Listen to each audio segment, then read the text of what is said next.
215 agresseurs, 429 victimes, 130 villes. Ces policiers et gendarmes ont ciblé les plus vulnérables, des femmes venues déposer des plaintes pour violences conjugales, des personnes exilées et handicapées cherchant protection ou encore des travailleuses du sexe ou des adolescentes interpellées. En fait, c'est un système, c'est une usine à violences sexuelles, c'est une fabrique à traumatisme.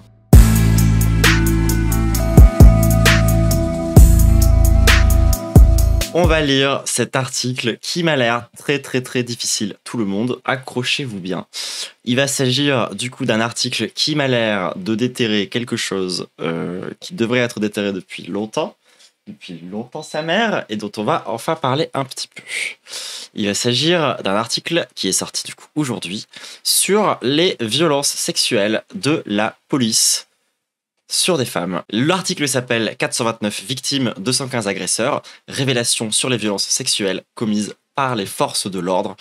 C'est parti, accrochez-vous bien, tous les trigger warnings possibles et imaginables, bien évidemment. Collègue de travail, plaignante, gardée à vue, disclose a retrouvé 429 victimes de violences sexuelles perpétrées par des policiers ou des gendarmes partout en France. D'après notre enquête, ces affaires qui vont du harcèlement sexuel au V impliquent 215 fonctionnaires, tout grade confondu. Leur point commun, ils ont abusé de leur pouvoir pour arriver à leur fin et imposer le silence. Le ministère de l'Intérieur laisse faire en toute impunité. Le brigadier ferme toujours la porte de son bureau derrière lui. Ses collègues ont l'habitude. Jean-Pierre F.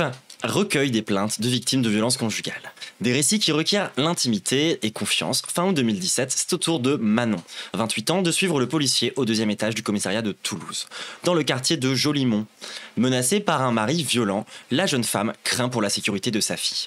Pour la rassurer, le policier se lève, fait le tour du bureau, la prend dans ses bras, puis descend progressivement les mains sur ses fesses.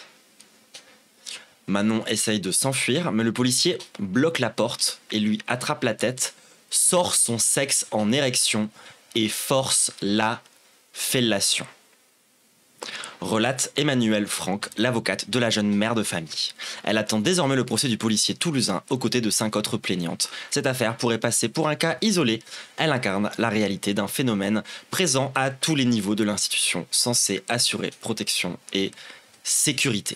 215 agresseurs, 429 victimes, 130 villes. Pendant un an, Disclose a recueilli une trentaine de témoignages de victimes, interrogé des avocats et des policiers, consulté plus de 40 procédures judiciaires et exploré une décennie d'archives de presse. Ce travail publié en partenariat avec L'Œil du 20h, France 2, et en même temps qu'une enquête de Libération, nous a permis de constituer la première base de données sur des violences sexuelles perpétrées par les forces de l'ordre. Le bilan est accablant. Disclose retrouve la trace de 429 victimes déclarées de violences sexuelles commises par les policiers et gendarmes entre 2012 et 2025. Des femmes en majorité 76%, mais aussi des hommes 6% et des mineurs 18%. Je vous rappelle que de porter plainte, c'est déjà quelque chose qui est très difficile, très difficile à faire, d'autant plus quand il s'agit de porter plainte contre la police. Donc vous pouvez prendre ces chiffres et les multiplier par un facteur bien vénère, probablement de l'ordre de 5 ou 6, quelque chose comme ça. Le nombre de fonctionnaires mis en cause est tout aussi édifiant. D'après notre enquête, 215 policiers et gendarmes, tous gardes confondus, ont été accusés de faits de harcèlement sexuel, d'agression sexuelle ou de viol, toujours sans exception, ont détourné les moyens de la police mis à leur disposition par l'État. Ils ont utilisé des fichiers internes pour récupérer les coordonnées de leurs cibles, simuler des perquisitions, menacer avec leurs armes de service, attendu leur proie au bord d'une voiture, sigler ou jouer de leur statut pour imposer le silence. Selon notre base de données, 40% d'entre eux ont fait plusieurs victimes au cours de leur carrière. À ce jour, 5 fonctionnaires sont toujours en poste malgré une condamnation pour violence sexuelle. Ces policiers et gendarmes ont ciblé les plus vulnérables, des femmes venues déposer des plaintes pour violences conjugales, des personnes exilées et handicapées cherchant protection ou encore des travailleuses du sexe ou des adolescentes interpellées. Ils sévissent également au moment précis où elles se trouvent à leur merci, en garde à vue, au dépôt d'un tribunal, lors d'un contrôle routier ou d'une interpellation. Lorsque leurs victimes sont des hommes ou des adolescents racisés, ces violences prennent presque toujours une dimension raciste. Si elles ont lieu dans un contexte de manifestation, elles deviennent alors un moyen de pression à part entière, résume l'avocate d'une étudiante agressée sexuellement lors de son arrestation en marge d'une manifestation parisienne. SO les flics qui arrêtent des gens à la Pride, bande de porcs, on vous voit. 429 victimes des forces de l'ordre, 182 collègues, 78 proches, 75 interpellés, 57 plaignantes et 37 autres, donc qui ont juste été en contact avec des policiers. D'après notre base de données, les femmes policières et gendarmes présentent près de la moitié des victimes. Un chiffre qui fait écho aux statistiques de la Défenseure des droits. 2/3 des signalements reçus par l'autorité indépendante, toutes fonctions publiques confondues, concernent des faits de harcèlement sexuel impliquant les forces de l'ordre, police, gendarmerie, armée, pompiers, sur leurs collègues. Malgré l'ampleur du phénomène, le ministère de l'Intérieur a laissé l'impunité s'installer. On se demande pourquoi, puisqu'il a été dirigé majoritairement par putain de Gérald Darmanin, le putain de...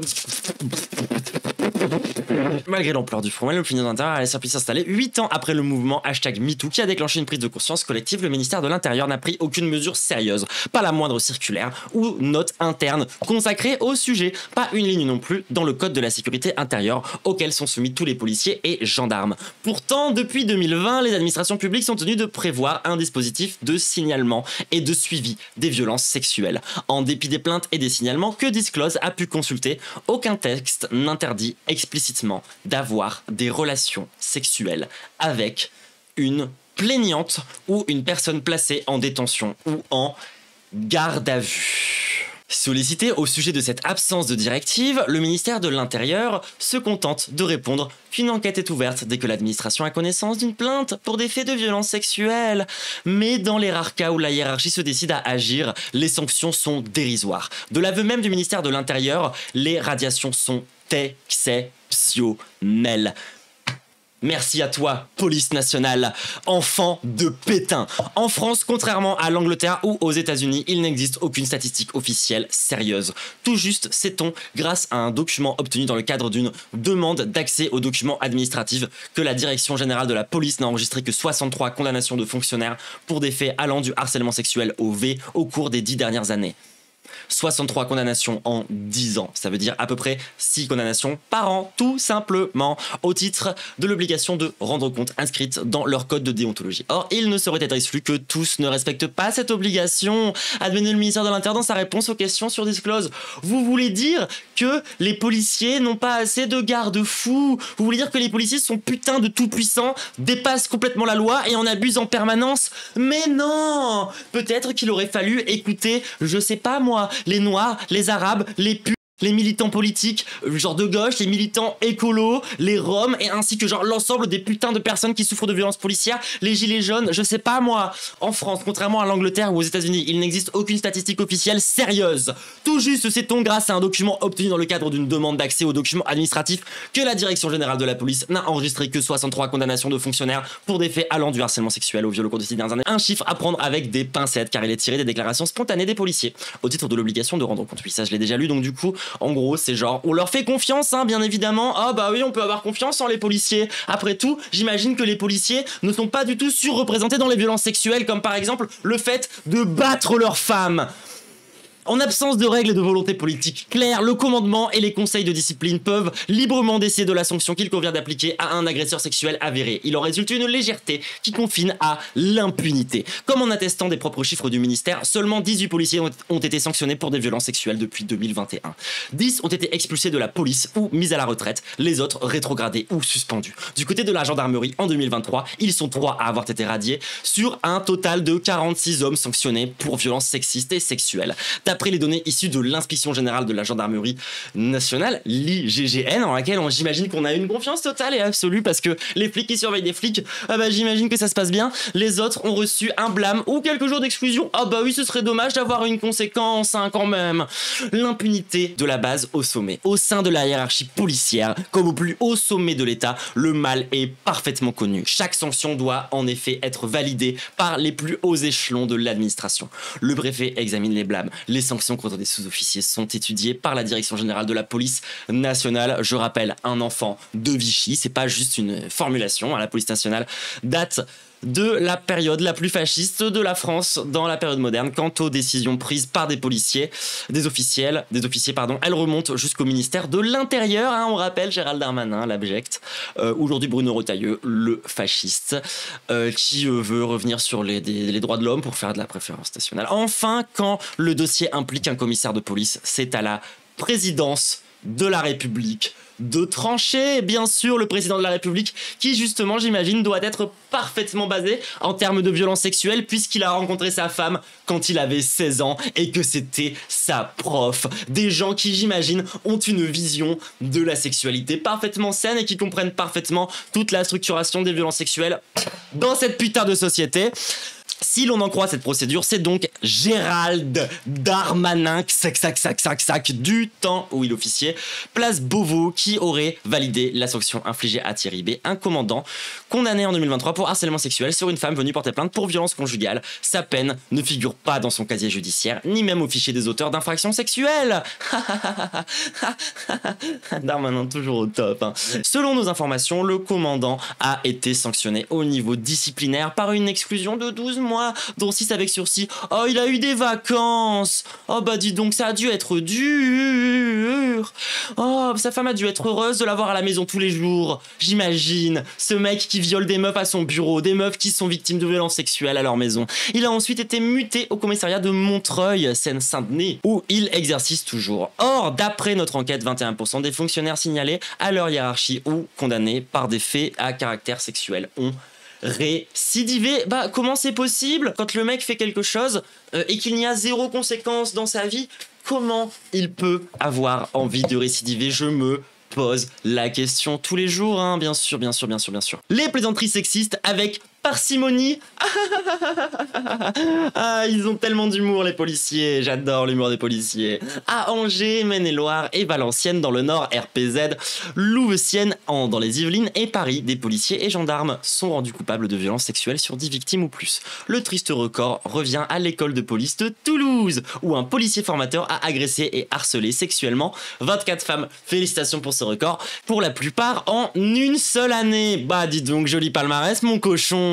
215 membres des forces de l'ordre mis en cause pour violences sexuelles, 169 policiers et gendarmes, 64 sont condamnés pour violences sexuelles, 5 condamnés toujours en poste en juin 2025, 78 sont visés par une plainte ou une instruction judiciaire. Il y a parmi eux 39 récidivistes. Il y a également 46 policiers municipaux, dont 23 condamnés pour violences sexuelles, 0 toujours en poste, merci, 15 visés par une plainte ou instruction judiciaire, dont 8 récidivistes. On rappelle que cette enquête n'est pas exhaustive et se contente d'analyser une année et pas sur toutes les villes de France parce que ce serait beaucoup trop de taf. La base de données constituée par Disclose regorge d'histoires de violences banalisées par la hiérarchie, une banalisation dénoncée par la défenseur des droits dans une note adressée au ministère de l'Intérieur et des Armées en 2021. Elle pointe l'absence de réaction appropriée de la part de la hiérarchie pour sanctionner des propos et comportements à connotation sexiste ou sexuelle. Une analyse partagée par des magistrats du tribunal correctionnel de Perpignan. En 2018, confrontés à une affaire de harcèlement sexuel dans la police, les juges ont pointé une administration et une hiérarchie complaisante, soucieuse d'éviter tout scandale. Parfois, la banalisation frise l'aveuglement volontaire, comme à Stras, où ce chef de groupement de gendarmerie postait des émojis du singe qui se cache les yeux quand ces hommes partageaient des photomontages pornographiques de l'une de leurs collègues. J'adore l'humour des policiers. Ou encore dans cette ville au sud-ouest où cette officière chargée d'une enquête pour harcèlement sexuel recommande à ses effectifs de distiller les plaisanteries sexistes avec parcimonie. Bah oui, ce serait dommage d'en faire de trop. En Angleterre, en 2021, s'est levé puis le féminicide par un policier de Sarah Everard, 33 ans, qui a provoqué une onde de choc. La police n'a pas protégé ses effectifs féminins ou le public contre les policiers qui abusent de leur pouvoir à des fins sexuelles, écrivait 2 ans plus tard la police des polices britanniques dans un rapport historique. De ce côté de la Manche, les autorités s'abstiennent encore et regardent ailleurs. Vous êtes témoin ou victime de violences sexuelles perpétrées par un membre des forces de l'ordre, vous pouvez nous écrire depuis une boîte Proton Mail jusqu'au 30 septembre 2025 à cette adresse metoopolice@disclose.fr. NGO. Le lien sera dans la description de la vidéo. Mis à jour le 17/06/25 à 12h45, une première version de l'article faisait état de 2 policiers radiés depuis 2018 parmi les 18 sanctionnés pour violences sexuelles. Il s'agit plus exactement de 2 policiers radiés des cadres ainsi que 8 autres révoqués ou mis à la retraite selon des chiffres transmis par le ministère de l'Intérieur, soit 10 policiers expulsés au total.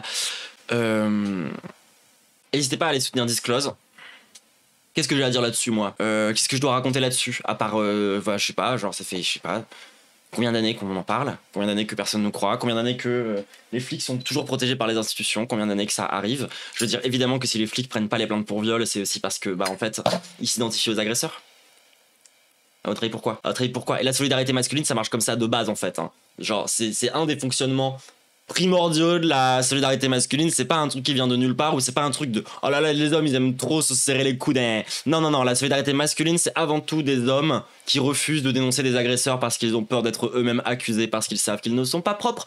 Bref, c'est typique, évidemment, hein, vous avez un milieu très masculin, un milieu très misogyne, très réactionnaire, dans lequel l'extrême droite pullule. Quelle putain de surprise que ces gens soient des putains d'agresseurs, qu'ils puissent abuser de leur pouvoir. Je sais pas. Alors certes, ACAB, mais est-ce que ACAV? Vraie question, hein, parce que peut-être que c'est pas tous des gens qui provoquent des V, mais peut-être que lorsque tu refuses de prendre une plainte pour V, c'est aussi de la violence sexuelle. Peut-être que si on mélange Ménard Trash avec ACAB, tu couvres tes collègues et t'es aveugle, t'es autant coupable. C'est compliqué, c'est une réponse compliquée. Parce qu'en fait, genre là, il s'agit pas de trouver des coupables. Parce que si jamais tu vas chercher des coupables dans un système comme ça, tout le monde va être coupable. Et si tu cherches à jouer justement les flics, tu vas commencer à dire que tous les gens ont collaboré et tu vas finir par condamner des gens qui ont été victimes. Parce que du coup, ils ont été victimes, mais ils ont aussi participé. Parce qu'en fait, c'est un système. C'est une usine à violence sexuelle. C'est une fabrique à traumatisme. Quand c'est autant systématique, que ça sert à rien de trouver des coupables. C'est tout le système qu'il faut remettre en question. Et après, il va falloir trouver des coupables quand même. On est d'accord. Parce qu'il y en a qui sont vraiment très, très, très responsables. Mais chaque chose en son temps. Là, dans un premier temps, on pense aux victimes et comment protéger les victimes. Et on va pas protéger les victimes en allant condamner tous les policiers un par un, d'accord? Là, l'objectif, c'est surtout de comprendre comment faire pour que les flics arrêtent d'agresser des meufs. D'accord? On n'est pas dans un truc moral. Il va falloir jouer la police sur la police. Faut se poser la question de comment protéger les femmes en fait. Ça doit rester ça notre cap. Et du coup, y compris quand c'est des femmes policières, je suis désolé de le dire. Les chiffres sont horribles. Les gens, la majorité des femmes qui sont victimes des forces de l'ordre, c'est avant tout les forces de l'ordre, hein. Évidemment. C'est quoi la proportion des femmes dans la police? Je sais pas, mais ça doit être très peu. Donc faut qu'on réfléchisse à ça. Tous collectivement. Pareil, dans les chiffres, c'est 169 policiers, donc national, ou gendarmes, contre 46 policiers municipaux. Bizarre, hein? Peut-être qu'il y a des institutions qui favorisent plus aussi les violences sexuelles que d'autres. Peut-être qu'on peut se poser des questions de pourquoi. Il y a plein de choses à réfléchir en fait. Procès de la police, oui, mais pas celui des policiers. Très bien dit. En tout cas, s'ouvre une ère dans laquelle on a ces chiffres-là maintenant. Donc en fait, ils peuvent pas les ignorer au bout d'un moment. Genre, je suis désolé, le ministère de l'Intérieur ne peut pas les ignorer. Je vois pas dans un monde dans lequel, genre, ce qu'on vient de lire ne provoque pas quand même un petit peu quelques secousses, j'espère quand même. Par pitié. En tout cas, force à Disclose qui va prendre méga cher. Force aussi du coup à l'œil du 20h en vrai, qui va aussi sûrement prendre méga cher. On vient de voir une vidéo qui parle du coup de censure d'État. Et là, ils viennent de publier un giga article qui met en cause une institution de l'État. Donc en fait, ils vont prendre très très cher aussi en tant que journaliste. Donc c'est le moment où il va aussi falloir soutenir Disclose. C'est le moment où il va falloir genre aussi faire un maximum de bruit, aussi pour les protéger eux, en fait. Parce que plus l'article fait du bruit, moins les médias peuvent les attaquer concrètement. Donc, partagez au maximum ces informations, faites savoir ce qui est en train de se passer, et il faut enfin qu'on aborde le sujet des violences sexuelles perpétrées par les forces de l'ordre, et peut-être même qu'un jour, avec un peu de chance, on pourra aborder le sujet des forces de l'ordre dans le trafic de drogue, mais on n'en est pas encore là. En attendant, je pense que là, sur le coup, moi, je suis chauffé à blanc. J'ai pas grand-chose de plus à dire. Il va falloir que je me calme. Peut-être que j'en reparlerai bientôt quand on verra les conséquences que ça a eu. En attendant, on va clore ce volet pour aujourd'hui, si vous le voulez bien. kiss YouTube, pense à t'abonner, etc., faire tourner, machin, vas-y, les trucs. Je te fais un